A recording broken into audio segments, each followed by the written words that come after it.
अस्सलाम वालेकुम दोस्तों। उम्मीद है आप खैरियत से होंगे।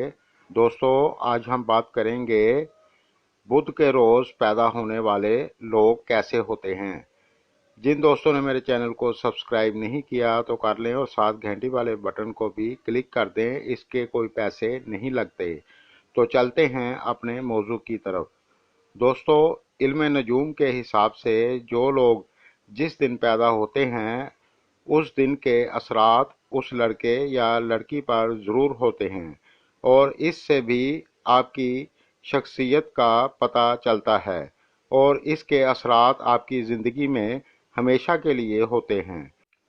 सबसे पहले बात करते हैं इस दिन पैदा होने वालों की शख्सियत के बारे में। ये लोग ज़्यादातर मीठी ज़ुबान वाले होते हैं और समझदार होते हैं। ये लोग आमतौर से दीनी कामों में हिस्सा लेने वाले होते हैं। हर काम को ये लोग बड़ी समझदारी से करते हैं। ये लोग अपनी आदतों और मीठी बोली की वजह से लोगों में इज्जत पाते हैं। ये लोग अपने घर वालों के साथ और जो लोग इनके दिल के करीब होते हैं उनसे प्यार करने वाले होते हैं।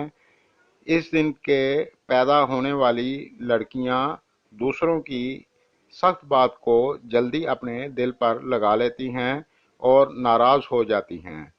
इस दिन में पैदा होने वाली लड़कियां हर काम को बढ़ चढ़ कर करने की कोशिश करती हैं।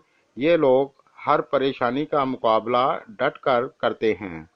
अब बात करते हैं इस दिन पैदा होने वालों के कैरियर की। तो ये लोग दूसरों की निस्बत कम मेहनत करके भी ज़्यादा रुपया पैसा कमा लेते हैं।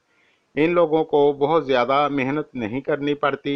ये लोग थोड़ी सी मेहनत करके भी अपनी मंजिल पाते हैं और कामयाब हो जाते हैं। ये लोग अच्छे खिलाड़ी हो सकते हैं और बैंक से रिलेटेड कामों में इन्हें जल्दी कामयाबी मिलती है।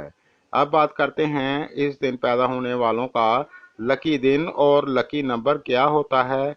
दोस्तों, बुध के रोज़ पैदा होने वालों का लकी नंबर 3 और 6 होता है। लकी दिन बुध और जुमा है और लकी कलर सब्ज होता है। अब हम बात करते हैं इस दिन पैदा होने वालों के प्यार के बारे में। तो ये लोग बाज़ औक़ात दिल लगी भी कर लेते हैं, लेकिन अगर ये किसी से सच्चा प्यार करें तो फिर उसे अच्छे से निभाते हैं और उन्हें ऐसे साथी की तलाश होती है जो समझदार हो और इनसे अच्छी रिलेशनशिप रखे। तो आम तौर से ये लोग इसमें कामयाब भी हो जाते हैं। दोस्तों, अगर आपको मेरी वीडियो पसंद आए तो लाइक ज़रूर करें, इससे हमारी हौसला अफजाई होती है। शुक्रिया।